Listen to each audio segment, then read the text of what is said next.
1월 15일 목요일에 뉴스 바이 데일라이트를 시작합니다. 기수자 평론가가 오셨습니다. 안녕하십니까. 즐거운 목요일이 시작되었습니다. 앞으로 우리 당분간 예예. 서로 만나면 무조건 축하하기로 해요. 우리 무조건 웃음으로 미소로 맞이하겠습니다. 아니 지난 한 2주 동안 예예. 가만히 앉아있던 모든 사람들이 다 이겼어요.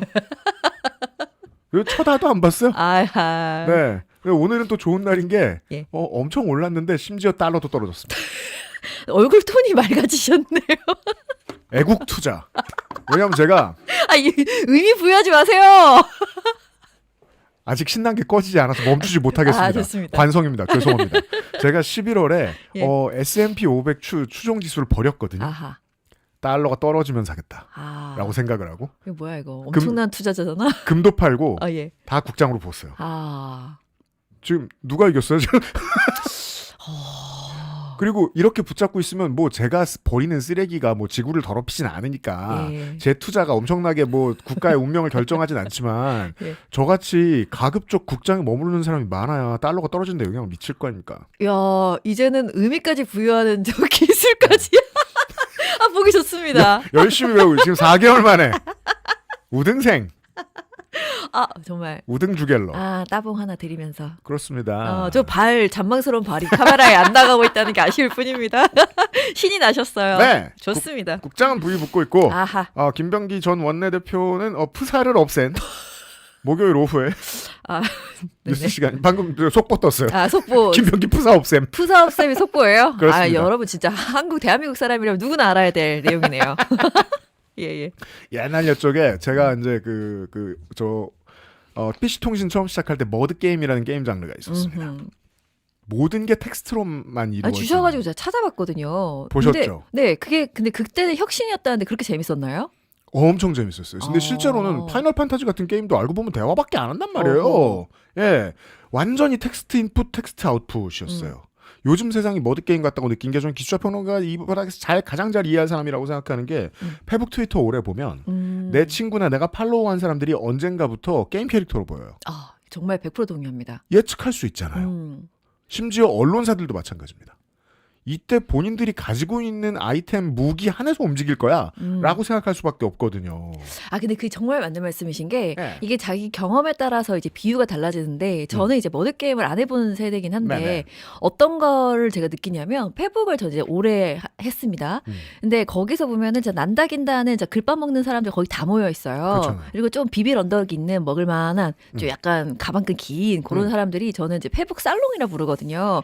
세상 맞아요. 먹고 사는 거에 하등 관계 없는 이야기에 자기들끼리 열을 무지하게 올리고요. 그리고 그 겉은 굉장히 멋진 단어들로 다 이렇게 포장이 되어 있는데 자세히 들여다보면은 정말 말씀 주신 것처럼 다들 자기가 원하는 구다리가 있는 대로 움직이는 캐릭터들입니다. 네. 그래서 처음에는 그렇게 움직이지만 어떠한 사안이 던져질 때마다 그 시간 장시간 동안 관찰을 하다 보면 어떻게 움직일지 그리고 그 맞아요. 사람들이 가끔은 또 지상을 올라가서 또 글도 막 멋지게 칼럼 같은 거 기고하고 하거든요. 맞아요. 입당도 하고 그래요. 맞습니다. 그러다 말고. 그래서 그 길이 보이는 거, 그거 정말 100% 동의하는 바입니다. 그러다 말고 페북 보기가 되게 짜증나고 이제 지겨워진 순간이 그거였거든요. 이 많은 NPC들이 게임 캐릭터들이 가장 중요한 개혁의 순간에 글을 멋지게 쓰는데 그 모든 글에 한 가지가 결여돼 있었어요.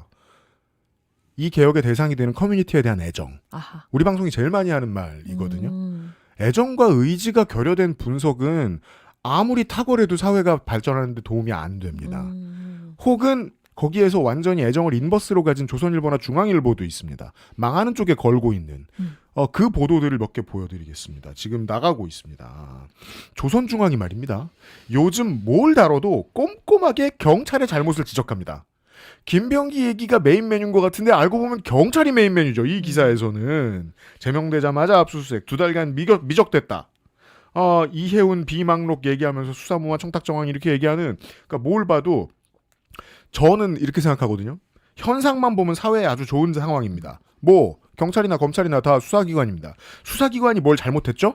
그때 두려워하지 않고 저지른 잘못을 늦게 발견했어도 지적할 줄 아는 언론들이 있다는 건 사회가 매우 건강하다는 거잖아요. 이거는 한국 사회가 되게 오랜만에 보는 장면입니다. 검찰은 그렇게 못 건드리다가 김학이 못 알아볼 때 몇 년 동안 질질 끌다가 이건 지금 김병기 의원이 자리를 내려놓자마자 바로 들겨패고 있어요. 경찰부터. 이건 좋은 일입니다. 하지만 제 생각에 조선중앙이 원하는 건 그 반대일 것 같다는 겁니다.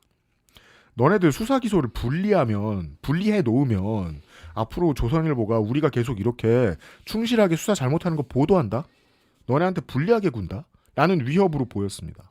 즉 권력을 나눠서 경찰을 우리가 때릴 수 있는 이 건강한 언론 환경을 만들어달라는 게 아니라 권력을 중수청에 더 몰아달라는 설득에 가까운 기사들이다. 라고 저는 읽혔다는 겁니다. 저도 너무 맞는 말씀이라고 생각하는 게 언론이 어찌나 이렇게 쫄지 않고 뭐 이래서 경찰의 위법, 뭐 부실 수사, 인권 침해 이런 거를 어찌나 잘 파는지 저는 깜짝 놀랐습니다. 이게 원칙적으로 민주사회에 필요한 기능 맞아요. 너무너무 잘하고 있죠. 근데 그 의도를 한번 들여다보자는 거예요.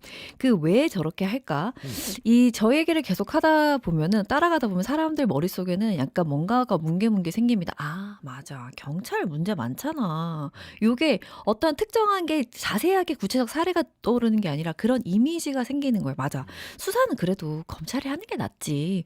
요런 게 생기게끔 그 흐름을 만드는 것이 의도가 있는 것이 아닌가. 그렇다면 그 흐름을 왜 만들려고 할까? 그 검찰이라는 게 우리가 지금 검찰개혁이라는 거를 지금 수년째 떠들고 있는데 그 시작, 왜 그럴까를 따라가야 되잖아요. 그러면 이 사람들은 이렇게 글을 쓰는 이유, 결국 검찰이 그대로 머물렀으면 좋겠다. 그 머물렀을 때 우리가 얻을 수 있는 게 더 쉽고 빠르고 간명하고 많은 것들을 득할 수 있으니까. 그런데 이제는 그 흐름을 이미 타버려서 검찰을 유지시키는 거는 불가능해요. 그렇다면 중수청이고 뭐고 내가 어쨌든 요 검찰 그 권력이 그대로 이양되고 거기에 힘을 실어주면 우리가 거기 붙으면 계속 이어갈 수 있는 거 아닙니까? 제2의 검찰이 생기는 거. 그러면 난 너무 편하죠. 왜냐? 내가 이때까지 그렇게 기득권과 함께 공생해온 기생충 같은 역할을 해왔으니까. 그러니까 아주 더러운 의도는 밑에 쫙 깔려 있고요. 겉으로 보기에는 너무 멋진 말들을 해대는 거고 경찰이 잘못해서 잘못다 말하는데 뭐 문제 있음? 이라고 이야기를 하니까 전 도끼 눈을 뜰 수밖에 없는 겁니다. 멋지게 얘기하지만 사실은 의도는 그렇지 아니하다. 얼마 전에 김용남 전 의원이 저는 김용남 전 의원 정말 실제로 만나면 엄청 매력적인 캐릭터라는 평 많이 들어요. 그 사람들의 인평을 종합해보면 그런 분인 것 같아요. 근데 어떤 프로그램에 나와가지고 이 문제에 대해서 말씀을 하시면서 최근에 왜 검찰이 본인들 보도자료를 내면서 보안 수사권 때문에 검찰이 얼마나 훌륭한 수사를 하고 있는지를 자꾸 보도자료를 내거든요. 제목에 보안 수사라고 붙어 있어요. 옛날 같으면 보도자료에 그냥 수사라고 붙어 있지 보안 수사라고 쓰지 않거든요. 이 얘기는 무슨 소리냐면 보안 수사권을 반드시 달란 뜻이 좀 담겨 있습니다. 이런 보도자료를 자꾸 많이 내는 이유가 뭐냐라고 진행자가 물어보니까 김용남 의원이 원래 그런 보도자료 많이 내요. 라고 얘기해요. 그러니까 이 인터넷에서 방송 보시는 분들 많이 알잖아요. 김용남 의원은 여전히 검찰주의자입니다. 일관된 사람입니다. 좀 왜곡했죠, 이야기를. 실제로 검찰은 지금 보안 수사권을 원하고 있고 그걸 안 원한다는 티를 모든 언론을 통해 내고 있다. 따라서 이건 거짓말이다. 이게 거짓말이 아니라고 설명하는 사람들도 있거든요.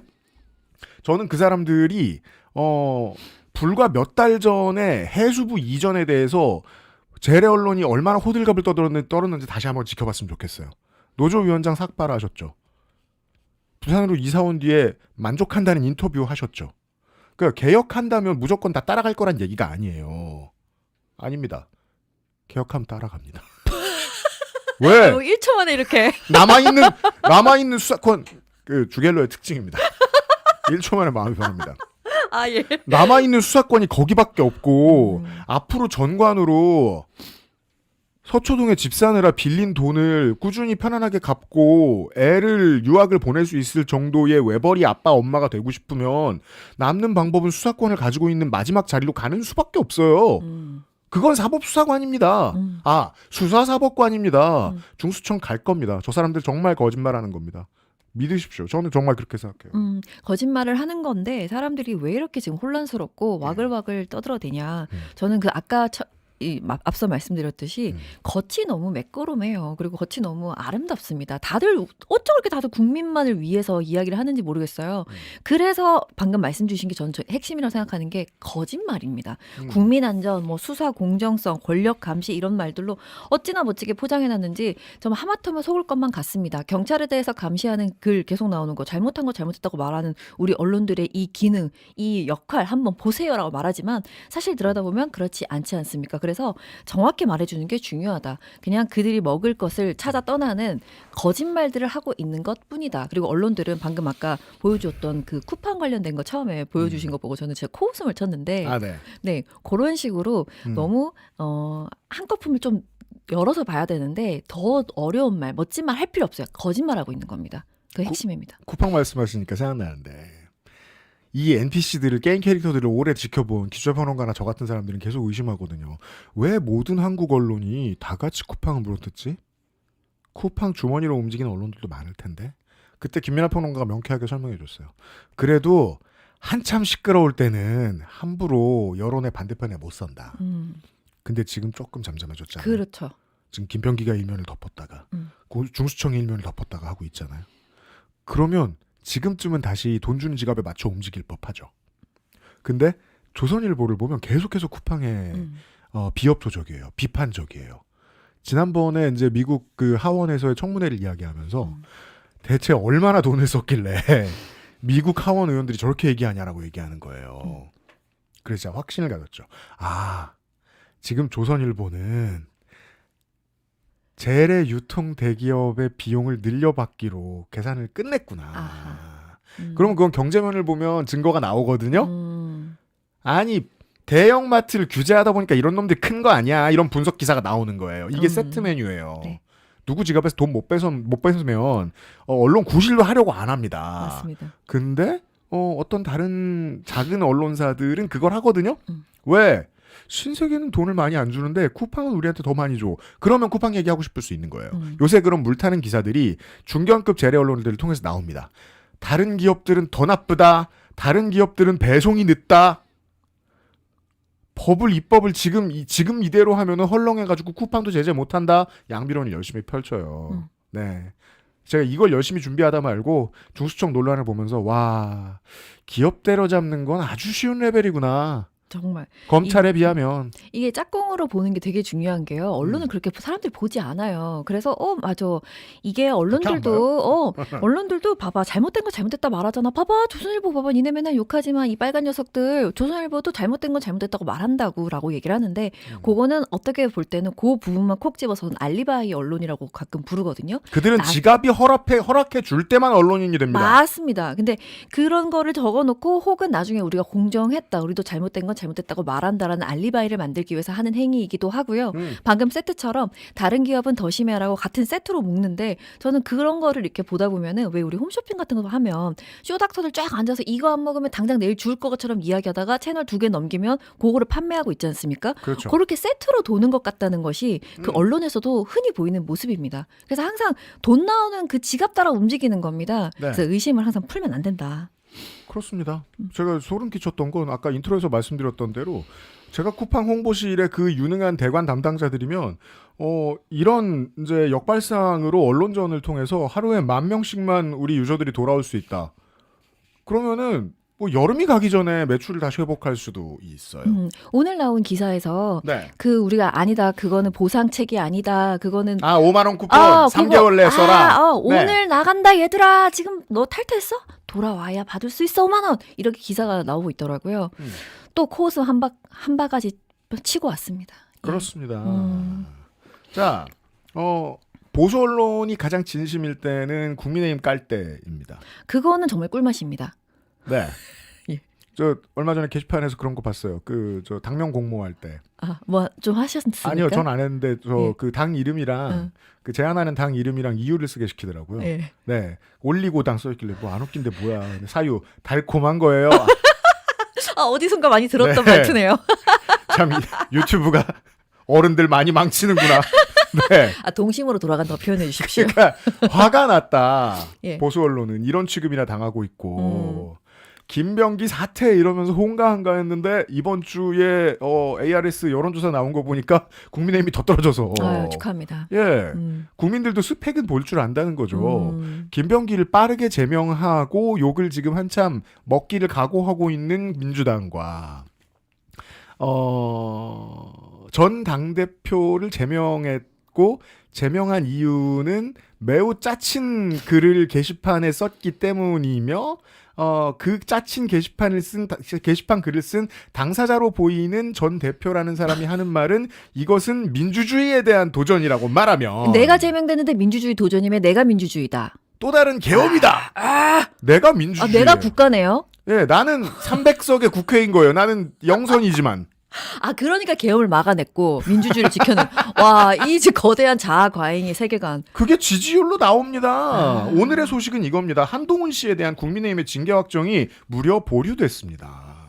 장동혁 당대표가 재심 청구 기한인 열흘 동안 한동훈 전 대표에게 소명 기회를 주겠다는 이유를 댔는데 문제는 제명의 대상이 된 한동훈 전 대표는 재심 신청을 안 하겠다고 이미 말한 상태이기 때문에 뭔가 어색한 밀당처럼 보이기 시작했다는 겁니다. 하지만 실제 이유는 그게 아닌 것 같습니다. 이런 기사를 보시죠.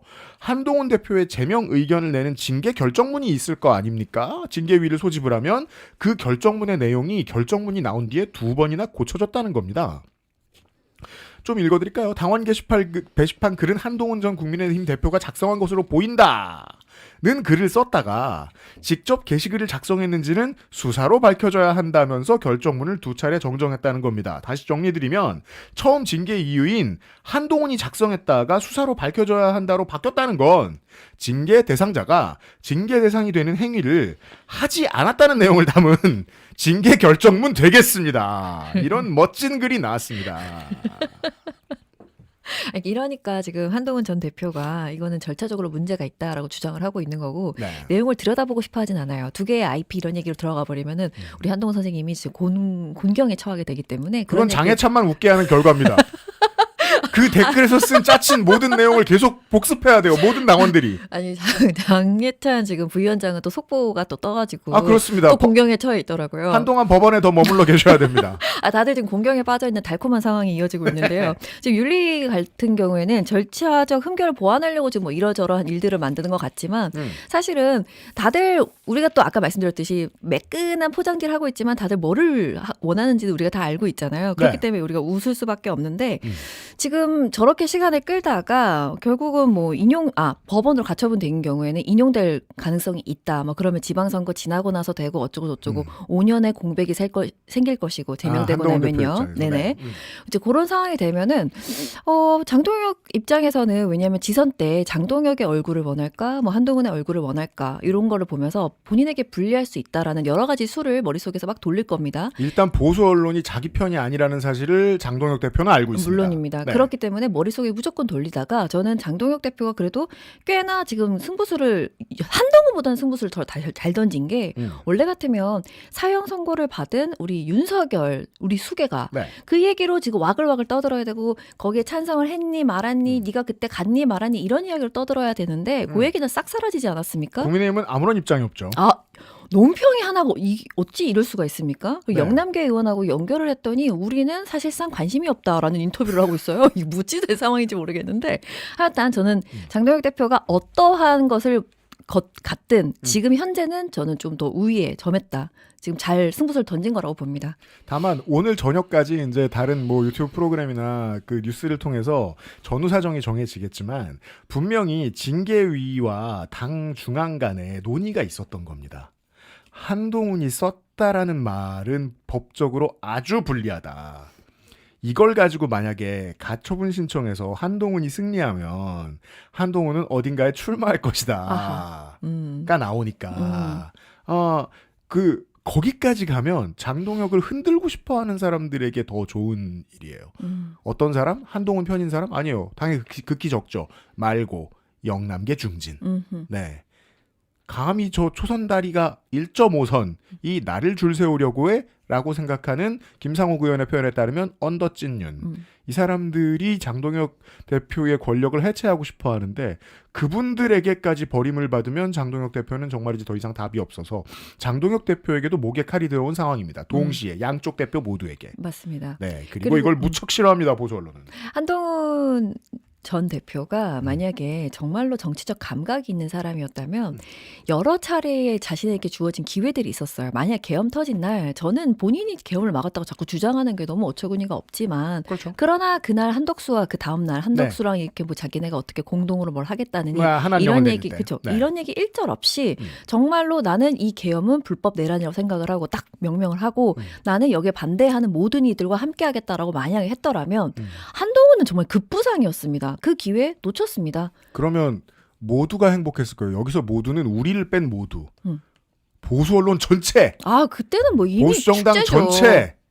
이런 짓을 했다는 걸 덮고 싶어하는 마치 박정희와 전두환을 지지하면서 쿠데타는 말하고 싶지 않아 하는 우리 어르신들 같은 마음으로 마치 이명박과 박근혜는 다르다고 말하던 보수 언론처럼 스무스하게 넘어가는 그럼요. 아주 중요한 계기가 됐을 거예요. 멋진 권력 이양 마냥 사실은 그 윤석열 정권의 프린스 중에 프린스인데요. 진짜 차세대 지도자가 됐을 겁니다. 맞습니다. 정권이 그렇게 바뀌었겠죠. 모든 자격을 다 갖췄어요. 어떻게 내란범에 사실상 자식에 가깝고 민주주의를 수호했다는 아주 중요한 역할을 한 것처럼 알려지는 존재는 대통령이 된 적이 있습니다. 박근혜. 극급 취급도 받았을 거예요. 한동훈은. 맞습니다. 그러진 못하잖아요. 못하죠. 네. 근데 그걸 번번이 차버린 건 본인이다. 왜냐? 본인의 기본적 철학이 없고요. 이준석과 상당히 유사한 모습인데 네.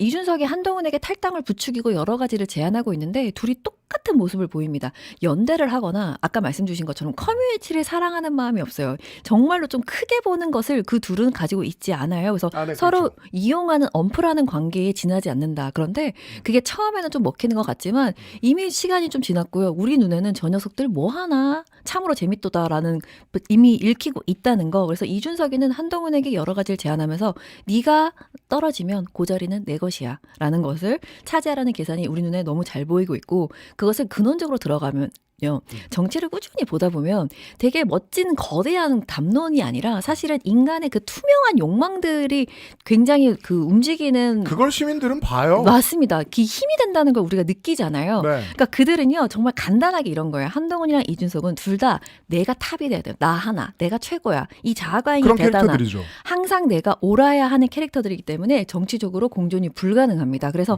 장동혁, 이준석, 한동훈 이런 자들이 지금 막 한 자리에서 마들 떠들어대지만 결국은 서로 다 상처만 내고 박살날 것 같다는 그 미래, 장밋빛 미래가 그려지기 때문에 네. 이 얘기를 하는 순간 미소가 떠나지 않고 있습니다. 팬데믹 때만 해도요. 조국 묻으면 망한다. 여권에서 그런 생각 되게 많이 했죠. 조국 적극적으로 묻은 사람들 지금 되게 잘 됐거든요. 지금 보수 정당에서 이런 소문이 흉흉하죠. 이준석 묻히지 마라. 네. 누군가가 한동훈에게 권유하고 있다고 들었습니다. 그럼에도 불구하고 매력을 느끼는 중이다라는 얘기까지 들었습니다. 그리고 네. 한 가지 더 안타까운 거는 우리 한동훈 전 대표 제명 관련된 소식이 그때 사형 구형될 때 거의 동시적으로 조금 시간 차이로 나왔었는데 그렇죠. 한동훈 제명으로 윤석열 사형을 묻으려고 들었다고요. 이 사람들은. 하지만 그 당시에 어떠한 언론도 받아쓰지 않고 내일신문이라는 기사만 한 개 꼭 나오는 모습을 보고 저는 새벽에 울었습니다. 우리 한동훈 대표 네. 관심 좀 가져주시고 대구에만 그랬습니다. 먼저 전화를 했다고? 자, 지역 소식입니다. 서울버스 파업이 종료가 됐습니다.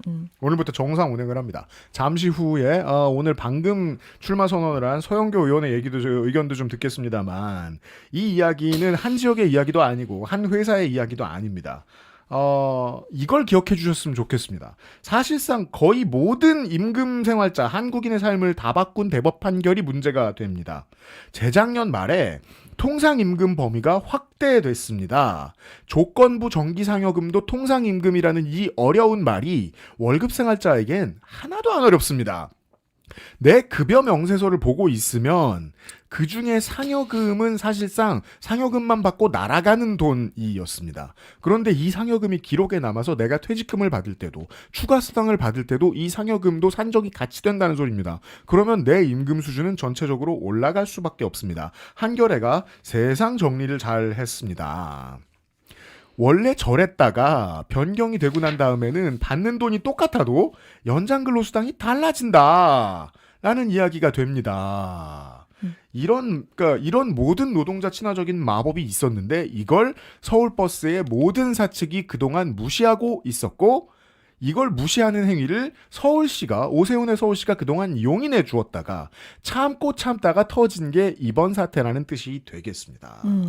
저는 이 얘기 관련해가지고 좀 이야기를 나눴는데 이제 그분은 왜 이게 오세훈 책임이야? 뭐 이런 식의 질문을 하시더라고요. 그래서 그거에 관련해서 설명을 좀 해드리다가 그냥 너무 간단하다. 24년 12월에 대법원에서 상여금도 통상임금에 포함된다는 판결이 나왔고 볼 것도 없이 부산, 울산, 대구 등등은 서울보다도 훨씬 재정 여건이 열악함에도 불구하고 2024년 5월 6월에 이미 여건 임금 협상을 마무리했습니다. 이거 지적해야 돼요. 서울이 제일 늦어요. 맞아요. 그거 문제예요. 그냥 그렇게만 이야기해도 왜 그게 오세훈 문제야? 라고 혹시 누군가가 물어본다면 저의 오늘 아침처럼 그렇게 대답해 주시면 되겠고 네. 서울시는 무려 2년 가까이 손 놓고 있었다. 그래서 서울시내 버스 역사상 가장 최장기로 지금 파업이 이어졌던 겁니다. 그렇습니다. 그 이 추운 날 얼마나 많은 시민들이 고통을 겪으셨나. 네. 그 오세훈 때문이다. 저는 사실 그래서 약간 아주 말도 안 되는 음모론을 펼쳐보자면 오세훈 씨가 너네 버스 자꾸 타려고 하지 말고 한강버스나 타라. 이 녀석들아. 이런 건가? 이런 아니면 건가? 실직을 하면 서울링에 앉아 있거라. 아 거기 꾸준히. 뭐 이렇게 누워가지고 햇빛 맞이하는 거 그런 것도 한다더니 그거 하라는 얘긴가? 그게 사실 이렇게 생각하면 안 되는데 상대편의 사실상 선 입장에서 때로 오세훈 시장은 대체 정치를 하는 게 얼마나 편할까라는 생각이 들 때가 있어요. 아, 저 너무 동의합니다. 어떻게? 사람들끼리 미워하게 만들면 정치가 사실상 해야 할 일이 별로 없습니다. 갈등을 조정해야 될 필요가 없습니다. 이태원에서 참사가 있었을 때 참사를 당한 사람들과 바깥에 있는 못된 사람들끼리 부모님이 돈 가져가려고 그런다, 민주노총이 있었다, 길이 미끄러웠다, 마약을 많이 했다, 서로 싸우게 만들어라. 그러면 행정력을 돌보지 않아도 돼요. 한강버스 문제에 있어서 또 마찬가지입니다. 그래서 그러니까 경제들이 되게 많이 측면 지원했거든요. 관광 효과가 이 정도다라고 하면서 한동안 그 이슈를 관광 효과로 돌리려고 많이 했었어요. 그러면 얼마나 그 자격 없는 업체에다가 배를 만들게 시켰는지 이런 실제 논쟁을 안 해도 돼요. 아, 지금 맞는 말씀이신 게 갈등 조정을 하기 위해서 왜냐면 정말 첨예하게 다들 이익을 위해서 소리를 낼 것이고 그것을 가르마를 타주는 게 정치의 역할 중 하나 아니겠습니까? 그러면 지금 좁게 봐서 서울시 버스 관련된 거를 이야기를 하자면 오세훈은 그 중간에 있을 뿐 아니라 사실은 준공영제이기 때문에 본인이 입장을 내야 되고 자신이 내는 그 방향으로 움직이는 겁니다. 본인이 제일 먼저 잘못했다고 인사해야 돼요. 당연합니다. 근데 오세훈이 처음 이틀 전에 냈던 입장이 뭐냐. 노사관계를 잘 조정할 수 있도록 자기가 하겠대요. 그러니까 본인은 빠지는 거예요. 조정자고 사실은 사측에 들어가서 자신이 입장을 내야 되는 상황임에도 불구하고 자신은 빠지고 무슨 평론가 마냥 그렇게 도의적인 책임만 있는 것처럼 이야기를 합니다. 자, 그러면 정치적으로 자기가 그렇게 빠지면서 방금 말씀하신 것처럼 니네끼리 싸워를 만들었을 때 본인이 유리하잖아요. 그러면 누가 오세훈의 머리를 잡고 거기 집어넣어야 되냐면 언론입니다. 언론이 오세훈 너 왜 빠지냐? 맞아, 너야. 이 이 꼭지를 자꾸 던져줘야 되는데 그러지를 않습니다. 그렇기 때문에 이거는 언론도 굉장히 문제다. 방금 말씀 주신 이태원 지금 예를 주셨는데 저는 전장현 시위할 때도 마찬가지라고 생각해요. 오세훈 머리를 잡고 너 들어가. 네가 해결해야 된다라고 이야기를 해줘야 되는 거죠. 만약에 근데 산만리 밖에 있는 시민들이라면 야 그렇게 잘 사는 나라가 휠체어를 쓰는 사람들이 지하철을 타는 게 불가능에 가까운 동선들이 되게 많다며 라고 말하면서 시장을 탓하겠죠. 근데 우리나라 언론의 분위기 환경의 열섬 안에 살고 있는 사람들한테는 전장현이 악당이잖아요. 맞습니다. 나 지금 가야 되는데 저 녀석들이 내 앞길을 막는다. 저놈들은 나쁜 놈들이야. 전장현이 이민단속국처럼 하면은 전장현을 탓해도 됩니다.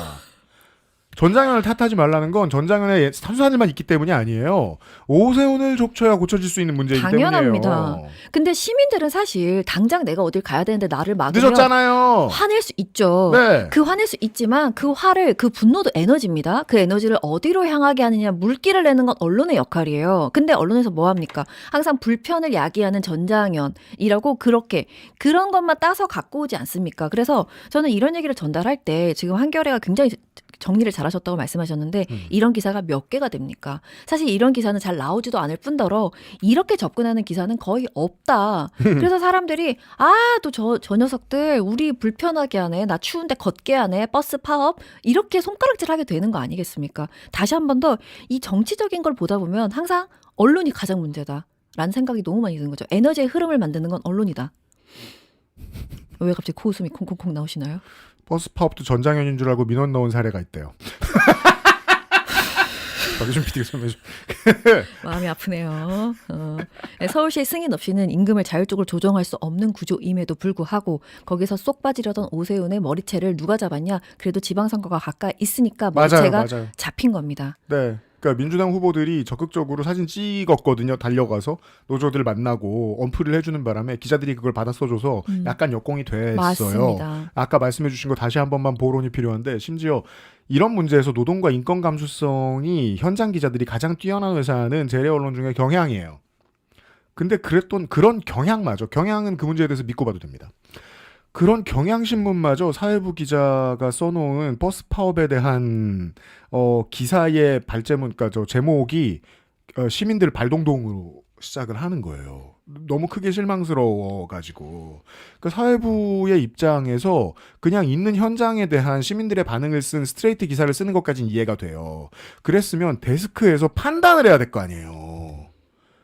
노조 입장 들어봐라. 이 쟁의가 될 만한 상황이 얼마나 긴 시간 동안 깔아 뭉개졌는지 확인해봐라. 법적으로 누가 더 유리한지 확인해봐라. 라고 말한 다음에 그 보론을 담은 제목을 써야 되는데 발동동으로 끝내는 거예요. 야, 이거 큰일 났구나. 뭘 큰일 났어요. 40년째 계속 이렇지.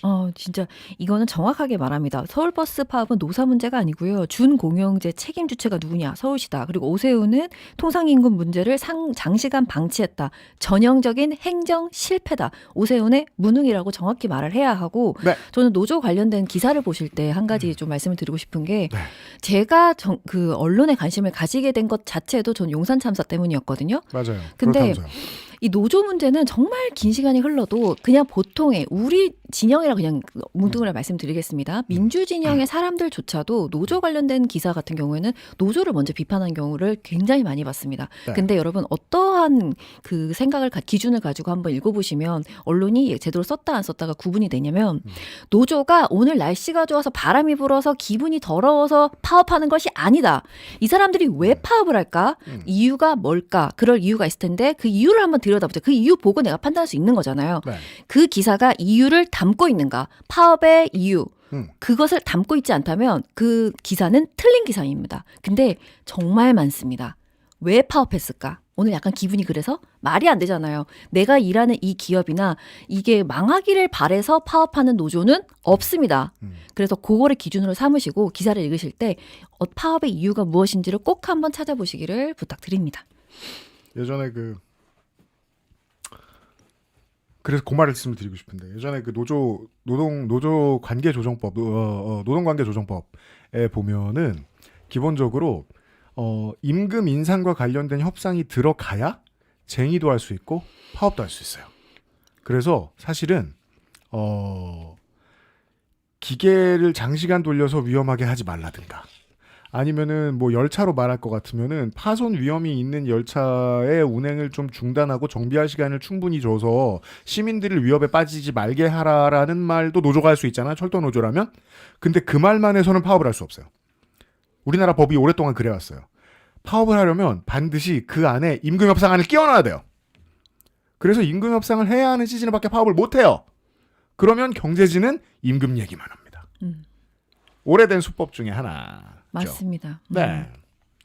근데 임금 문제도 이렇게 대판 틀리는 일도 별로 없기 때문에 사측이 길게 소개를 해드렸고요. 모든 걸 싫어하게 만드는 보도 행태를 하나 더 소개를 해드리겠습니다. 끝으로. 자꾸 경향 괴롭혀서 미안합니다. 경향 잘한 것도 많이 소개해드려야 되는데 죄송합니다. 산하기관 업무보고 유튜브 생중계를 최근에 하고 있다는 걸 알고 계시는 분들도 꽤 많을 거라고 생각합니다. 이게 뭐냐면은 대통령의 업무보고가 공전의 히트를 기록했기 때문에 최초에 여기에 감흥을 받아서 나도 해볼까라고 치기 어린 아이디어를 낸 장관이나 총리가 있습니다. 장관이라고 말하면 무기명인 것 같지만 총리는 한 명밖에 없네요. 근데 그것 때문에 그러면은 업무 보고 때문에 그렇게 긴장해 있던 전국의 공무원과 공사 직원들이 이번에 또 긴장해야 되잖아요. 그럼 앞으로 수시로 긴장해야 된다는 거잖아요. 그것 때문에 제가 몇몇 관계자들한테 전화해서 물어봤어요. 그냥 싫어하지만은 않더라고요. 윤석열 때 들어왔던 낙하산들이 업무도 안 하고 핑핑 놀다가 이재명 대통령한테 깨지는 걸 보고 신난 공무원들이 많아요. 그리고 이걸 준비를 하면서 당연히 윤석열한테서 내려왔더라도 우리 사장이면 우리 사장이고 우리 이사장이면 우리 이사장이니까 그 사람이랑 친해도 보고 얘기도 많이 해보고 이거 잘 아는 담당자 오라 그래 나 또 깨질 수 없잖아 라고 얘기하면 진짜 일 잘하는 담당자가 끌려 올라가야 돼요. 그동안 정치에 밀려있던 사람들도. 이런 변화를 보는 게 30, 40대 공무원들한테 힘들지만 기분 좋은 일이라는 반응이 꽤 있는 거예요. 근데 이 군기를 총리와 장관들이 또 잡아주니까 이게 마음에 드는 거예요. 실제로 핵심 부서에서 인사 이동들이 정말 실력을 기준으로 이루어지는 변화들이 생기고 있다. 그리고 앞으로 그럴 것 같다는 희망을 가지고 있는 공무원들이 꽤 많이 늘어났습니다. 그런 효과를 총리와 장관들이 낸 아이디어가 지금 받아들이고 있는 거예요. 그래서 여러분들 많이 안 보시지만 산하 기관의 업무 보고도 최근에 생중계가 되고 있습니다. 그리고 이걸 경향신문이 비판했습니다. 제목에 들어가 있죠. 외부 공개용하고 내부용 회의를 2번 할 판이다. 공무원들이 매우 힘들다. 실제로 보고 있으면 재미는 덜하거든요. 예를 들어 뭐 김성환 환경부 장관 말 되게 재미없어요. 김민석 총리 뭐 엄청 재밌습니까? 발음도 일부 세고. 그 재미는 덜하지만 투명해서 재밌는 게 있고 공무원들의 열의도 여전합니다. 공무원들 중에서도 이것도 단점도 있어요. 공무원들 중에 자기가 먼저 성공하고 싶고 심각한 관종인 사람들이 몇 있어요. 그런 사람들이 대통령한테 먼저 손들고 저 어디 누굽니다 이렇게 말하고 그런 사람들이 있어요. 보통은 자기 이름만 자기 저 자리만 얘기하고 그 다음에 이야기를 시작하는데 그런 관종들은 꼭 자기 이름을 얘기합니다. 또박 그런 사람들이 있어요. 업무 보고 보실 때 그런 분들 보신 적 있었을 거예요. 그런 사람들은 되게 싫대요. 하지만 중요한 건 예전에 안 하던 열심히 하던 일을 지금 하잖아요. 옳지. 그건 좋잖아요. 총리랑 장관 앞에서도 합니다. 장관이 어디 뭐 동네 이장이에요? 장관 제일 높은 사람이잖아요. 그럼요. 그래서 열심히 일을 하고 있거든요. 근데 경향신문 기자는 이게 보기 싫은 거예요. 이것 때문에 행정력이 낭비된다고 지적을 하는 기사입니다. 반복되다 보면 뭐 누적 스트레스가 쌓이고 요식적이 될 수 있다. 뭐 이런 건데 만약에 요식적이 되죠? 그럼 그건 생방을 보고 있는 국민들이 판단하겠죠. 그렇죠. 요식적이라고 욕을 하겠죠. 너무 안 보면 안 할 수도 있습니다. 근데 채널을 방금 열었는데 구독자 몇 없다고 없애라 그러면 쓰나? 경향신문 유튜브도 힘들다고 들었는데. 그 기추자가 경향신문을 살 수 있죠. 아니 근데 저는 그런 네. 생각이 듭니다. 어떤 변화를 만들 땐 방향이 중요한 거고 그 방향이 설정이 됐고 방향이 옳다면요. 부족한 점이 생겨? 그거를 메꿔 나가면 되는 겁니다. 이거를 일 열심히 하는 사람들이 표현할 수 있고 더 이렇게 일을 할 수 있도록 부스터를 달아주는 역할이 되고 있잖아요. 그게 된대요. 되잖아요. 그러면 뭐 행정력 낭비가 될 수 있고 어쩌고 누적된 스트레스? 돈 받는 사람은 다 스트레스가 누적되는 거예요. 세상 어느 포켓에서 돈 공짜로 나옵니까? 부모 돈도 공짜 아닌 세상에 다 누적된 스트레스는 누구나 받고 있습니다. 그 정도 받아내세요. 그리고 뭐 아까 2번 찍어서 행정력 낭비?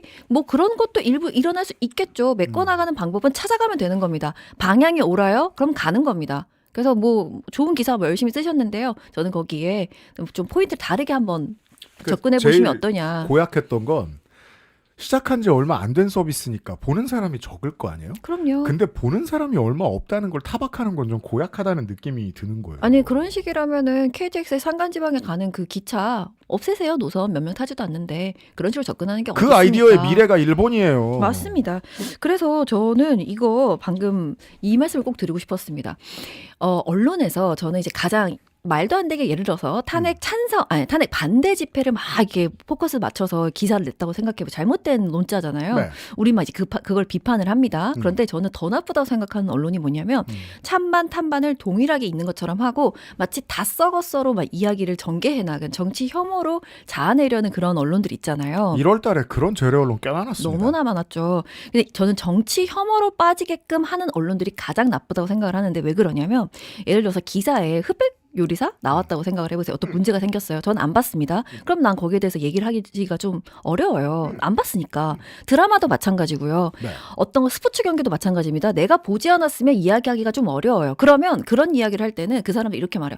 내가 못 봐가지고 그런데 뭐 이런 문제가 있었대라고 이야기를 합니다. 그렇죠. 근데 잘 생각해보면 왜 정치는 날 것 그대로를 보지 못하게 할까를 생각 한번 해보셨으면 좋겠습니다. 그죠. 날 것을 보면 우리는요 판단할 수 있어요. 그거를 내가 느낌은 오지만 말로 표현하지 못하는 그게 조금 서툴 수는 있습니다. 사람들마다.